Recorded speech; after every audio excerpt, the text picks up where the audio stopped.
Gaza സിറ്റിയിലെ Israel സേനയുടെ കരസേനാ പ്രവർത്തനങ്ങൾ തടസ്സപ്പെടുത്തുന്നതിനായി ഹമാസ് ചില ബന്ദികളെ തുരങ്കങ്ങളിൽ നിന്ന് മാറ്റാൻ തുടങ്ങിയതായി കാൻ ന്യൂസ് റിപ്പോർട്ട് ചെയ്തു. ചിലരെ ബന്ദികളാക്കി വീടുകളിൽ പാർപ്പിച്ചിരിക്കുകയാണെന്നും മറ്റുള്ളവർ ടെന്റുകളിലാണെന്നുമാണ് റിപ്പോർട്ടുകൾ. ഗാസ നഗരത്തിൽ ഹമാസ് പുതിയ ആക്രമണതന്ത്രങ്ങൾ മെനയുന്നതിന്റെ ഭാഗമായാണ് ബന്ദികളെ മാറ്റുന്നതെന്നാണ് സൂചന. ഗാസയിലെ സാധാരണക്കാരുടെ മരണസംഖ്യ വർദ്ധിപ്പിക്കുന്നതിലൂടെ ഇസ്രായേലിന്റെ ആക്രമണം നിർത്താൻ അന്താരാഷ്ട്ര സമ്മർദ്ദം വർദ്ധിപ്പിക്കുകയാണ് ഹമാസ് ലക്ഷ്യം. ഹമാസ് പുറത്തുവിട്ട ഒരു വീഡിയോയിൽ ബന്ദിയായ തന്റെ മകൻ ഗിൽബോവ ദലാൽ ഒരു കാറിന്റെ പിൻസീറ്റിൽ ഇരിക്കുന്നതായി അമ്മ പറഞ്ഞിരുന്നു. ഇത് ശരിവെക്കുന്നതാണ് കാൻ പബ്ലിക് ബ്രോഡ്കാസ്റ്റർ പുറത്തുവിട്ട റിപ്പോർട്ടും. ഹമാസിനെതിരായ സൈന്യത്തിന്റെ ആസൂത്രിത ആക്രമണത്തിന് മുന്നോടിയായി 3 ലക്ഷത്തിലധികം പലസ്തീനികൾ ഗാസ സിറ്റിയിൽ നിന്ന് ഗാസ മുനമ്പിലെ മറ്റു പ്രദേശങ്ങളിലേക്ക് പലായനം ചെയ്തതായി ഇസ്രായേൽ പ്രതിരോധ സേനയുടെ പുതിയ കണക്കുകൾ വ്യക്തമാക്കുന്നു. ഇന്നലെ രാത്രി മാത്രം 20,000 പേർ ഗാസ സിറ്റി വിട്ടതായാണ് സൂചന.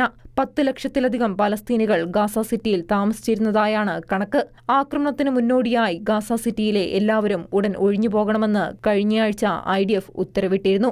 ഗാസ മുനമ്പിന്റെ തെക്ക് ഭാഗത്ത് ഇസ്രായേൽ നിശ്ചയിച്ച മാനുഷിക മേഖലയിലേക്ക് പോകാൻ നിർദ്ദേശം നൽകിയിട്ടുണ്ട്. International desk Shekinah news.